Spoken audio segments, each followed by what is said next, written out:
भ्यो नमो नमः। आज की वीडियो में हम सैंपल पेपर का तीसरा प्रश्न करेंगे। प्रश्न जो है वो पहले की दो वीडियोज में हम कर चुके हैं। हम क्या करते हैं, एक प्रश्न में केवल एक ही वीडियो में कराते हैं। मतलब एक ही वीडियो में एक ही प्रश्न होता है। वो इसलिए होता है ताकि अच्छे से वो प्रश्न समझ में आ जाए कि हमें हल कैसे करना है उस प्रश्न को। ठीक है, तो चलिए आगे बढ़ते इस प्रश्न को हल करना शुरू कर देते हैं। तो ये जो प्रश्न है, तीसरा प्रश्न, ये 5 नंबर का आएगा आपके पेपर में। यहाँ पे 5 नंबर लिखे हुए हैं और यहाँ पे लिखा है प्रदत्तम चित्रम दृष्ट्वा मंजूषायाम प्रदत्त शब्दानाम सहायतया पंचवाक्यानि संस्कृतेन लिखित है कि चित्र को देखना है और मंजूषा में दिए हुए शब्दों की मदद से 5 वाक्य बनाने हैं। 5 वाक्य बनाने, हर एक वाक्य 1 नंबर का है।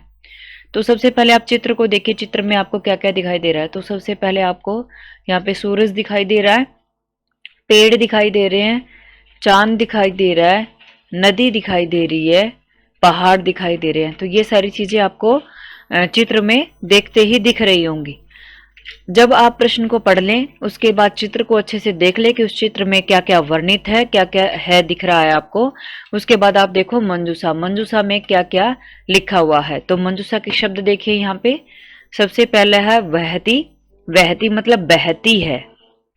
ठीक है, उद्यानस्य बगीचे का, पुष्पाणि फूल, नदी नदी, वृक्षः पेड़, आकाशे आकाश में, पर्वतः पर्वत, दृश्यम मतलब दृश्य, हरितिमा हरियाली, सूर्य है सूर्य, चंद्र है चंद्रमा, उदेति उगता है, उदय होता है। ठीक है, प्राकृतिकम प्राकृतिक यानी कि नेचुरल, और पादपः मतलब पेड़।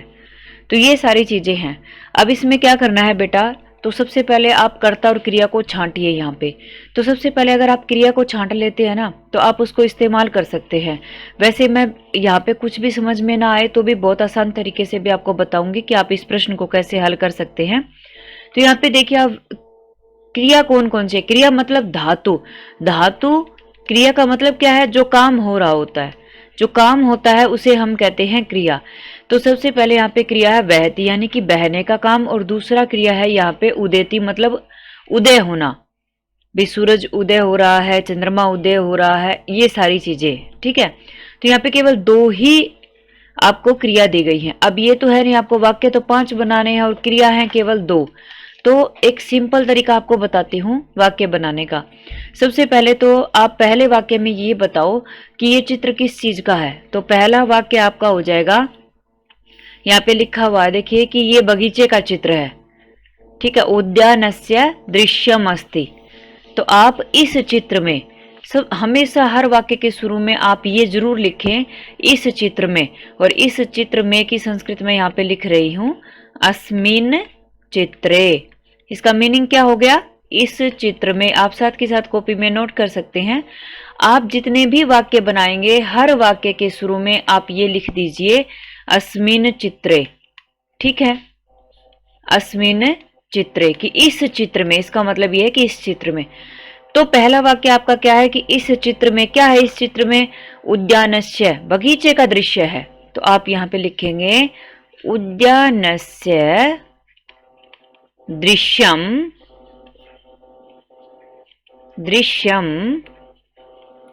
अस्ति। यहां पे अस्ति लिख रही हूं मैं, अस्ति मतलब है। ठीक है, अस्ति, समझ में आया। अब यहाँ पे आपको क्या करना है बेटा, है के मीनिंग के लिए हर वाक्य में आपको कुछ ना कुछ लिखना पड़ेगा। तो अगर वाक्य में एक वचन की बात हो रही है तो आप अस्ति का इस्तेमाल करेंगे, और अगर बहुवचन की बात हो रही है तो आप संति का इस्तेमाल करेंगे, यानी कि ज्यादा चीजें हैं। ठीक है, अस्ति और संति को आप यहाँ पे नोट कर लीजिए। अस्मिन चित्र को आप नोट कर लीजिए, हर वाक्य के शुरू में आप अस्मिन चित्र लिख दीजिए। आपका वाक्य लगभग बन गया। क्या, हर वाक्य के शुरू में आप लिखिए अस्मिन चित्रे, और हर वाक्य के अंत में अस्ति या संति में से एक लिखना है। अब अस्ति किस में लिखना है आपको मैं यहाँ पे लिख देती हूँ एक वचन में, और संति किस में लिखना है बहुवचन में। अब क्या एक वचन क्या बहुवचन, कर्ता जो होगा उसका एक वचन बहुवचन देखेंगे। तो सबसे पहले हमने बता दिया कि ये चित्र जो है वो उसमें उद्यान का दृश्य है। आगे आपको क्या करना है, क्रिया देख लीजिए। 2 क्रिया आपको उसका पता है कि ये क्रिया कहाँ पे इस्तेमाल होगी। तो इस चित्र में बहती पहली क्रिया है ना, बह रही है। क्या बह रही है, नदी। तो आप लिख दीजिए इस चित्र में नदी बह रही है, नदी बहती। ठीक है, क्रिया हमने इस्तेमाल जो इसने दी थी वो इस्तेमाल कर ली। अगला है कि इस चित्र में सूरज उग रहा, उदेति कौन उदय हो रहा है? सूरज। तो आप यहाँ पे लिखिए अस्मिन चित्रे, तो आप हर वाक्य के शुरू में लिख दीजिए।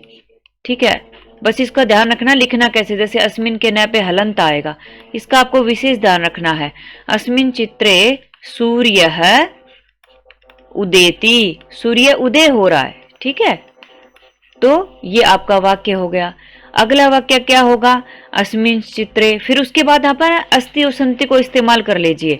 तो इस चित्र में आपको क्या क्या दिखाई दे रहा है?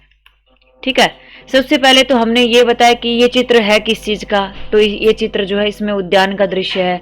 दूसरा, फिर हमें दो क्रिया यहाँ पे दे रखी थी, हमें पता भी था कि पठती पठते पठंती के जैसी जो भी रूप होता है वो धातु होती है, वो क्रिया होती है। तो यहाँ पे बहती और उदेती दो थे पठती के जैसे, उससे हमने वाक्य बना दिया कि नदी बहती और सूर्य है उदेती। अब उसके बाद में क्रिया तो दी नहीं है, लेकिन चीजें बहुत सारी हैं। जैसे यहाँ पे दिया है पुष्पाणी मतलब फूल। अब आपको ये देखना है कि ये एक वचन है कि बहुवचन है। नदी, वृक्ष, पेड़ एक वचन है कि बहुवचन है। पर्वत है, पर्वत, सूर्य है हमने बना चुके हैं, चंद्र है, और पादपा मतलब पेड़। तो पादपा यानी कि पेड़ के लिए वृक्ष और पादपा दो शब्द यहाँ पे आए हैं। तो आप देखिए सबसे पहला आपका है पुष्पाणी यानी कि फूल। फूल ज्यादा है कि कम है? ज्यादा है। तो आप क्या करेंगे, इस चित्र में पुष्पाणी अब यहाँ पे है, इस चित्र में फूल हैं के लिए क्या लिखेंगे? अस्ति या संति? संति इस्तेमाल करेंगे। ठीक है, क्योंकि ज्यादा फूल हैं। अगला वाक्य देखते हैं, अस्मिन चित्रे, तो आपको हर वाक्य में लिखना है कि इस चित्र में। अब जो जो चीजें हैं यानी कि संज्ञा, संज्ञा क्या होता है? किसी व्यक्ति वस्तु स्थान का नाम। तो जो भी संज्ञा है उसके साथ में अस्ति और संति लगा दो, बस सिंपल सा वाक्य आपका बन जाएगा कि इस चित्र में नदी है, इस चित्र में पेड़ है, इस चित्र में पर्वत है। अगर आपसे क्रिया, ये जो मैंने शुरू के 3 वाक्य बनाए ना, ये 3 वाक्य अगर आपसे ना भी बने तो भी आपको घबराना नहीं है। अब मैंने चौथे वाक्य से जो बनाने शुरू किए हैं, आप सिंपल इस तरीके से भी वाक्य बनाओगे तो भी आपके नंबर फिक्स है। अस्मिन चित्रे लिखो हर वाक्य के शुरू में, उसके बाद जो भी संज्ञा शब्द है वो लिखो और अस्ति और संति का इस्तेमाल करो। अस्ति संति मैंने नीचे लिख दिया, आप इसको नोट कर लीजिए जहां पे मैंने अभी स्टार बनाया वहां पे। तो फूल लिख दिया हमने। अब इस चित्र में पेड़ भी हैं, तो पेड़ की संस्कृति लिखो, यहाँ पे लिखा हुआ है वृक्ष। अब ये बताओ ये कम है कि ज्यादा है? ये ज्यादा है, ज्यादा पेड़ हैं। तो आप इसके साथ क्या लगाओगे? संति लगाओगे। बहुवचन के साथ संति लगाना है आपको, एक वचन के साथ अस्ति। अब आप कहोगे कि हमें कैसे पता लगेगा वृक्ष, क्योंकि अभी तक अगर कुछ भी नहीं पढ़ा तो आपको यहाँ पे आके डाउट हो सकता है कि आपको कैसे पता लगेगा कि ये वृक्ष बहुवचन है। तो आप ये देखिए, राम है शब्द है, राम है और रामः। ठीक है, तो इसमें बहुवचन क्या है? ये एक वचन है। ठीक है, यहाँ पे नोट कर रही हूं मैं, आप ये ऐसे के ऐसे नोट कर सकते हो। और ये बहुवचन है, क्यों? जिस भी शब्द के अंत में आ की मात्रा के साथ विसर्ग मिले, आ की मात्रा के साथ विसर्ग मिले, वो होता है बहुवचन। तो आप देखिए वृक्ष, वैसे मूल शब्द तो आप सबको पता है वृक्ष होता है, वृक्ष मतलब पेड़, लेकिन यहाँ पे आ की मात्रा और विसर्ग लगा हुआ है, तो ये क्या हो गया? बहुवचन। तो बहुवचन के साथ हमें संति लगाना है। अब छठा वाक्य बनाते, वैसे तो 5 बनाने थे, लेकिन अगर आपको ऊपर के जो 3 वाक्य ना बनाने आए तो आप अस्ति और संति से भी 5 वाक्य बना सकते हैं। आगे क्या लिखा? पर्वत है इसमें, इस चित्र में आपको और क्या दिखाई दे रहा? पर्वत दिखाई दे रहे हैं। तो आप लिखिए अस्मिन चित्रे, पर्वत आपको देखना है एक वचन है कि बहुवचन है। आप देखिए पर्वत है, तो मूल शब्द पर्वत होता है और उसके पीछे केवल विसर्ग लगाया, आ की मात्रा तो पर्वता के लगाई ही नहीं है, तो ये क्या है? एक वचन है। और एक वचन के साथ आपको क्या इस्तेमाल करना है? अस्ति। अस्मिन चित्रे पर्वत है अस्ति। अगला वाक्य बनाते हैं कि इस चित्र में सूर्य है, इस चित्र में चंद्रमा है। आप सिंपल बनाइए, अस्मिन चित्रे क्या लिखोगे? सूर्य है अस्ति, सूर्य है अस्ति। 7 वाक्य आपके बन गए यहाँ पे। 8वां के वाक्य क्या बना सकते हो?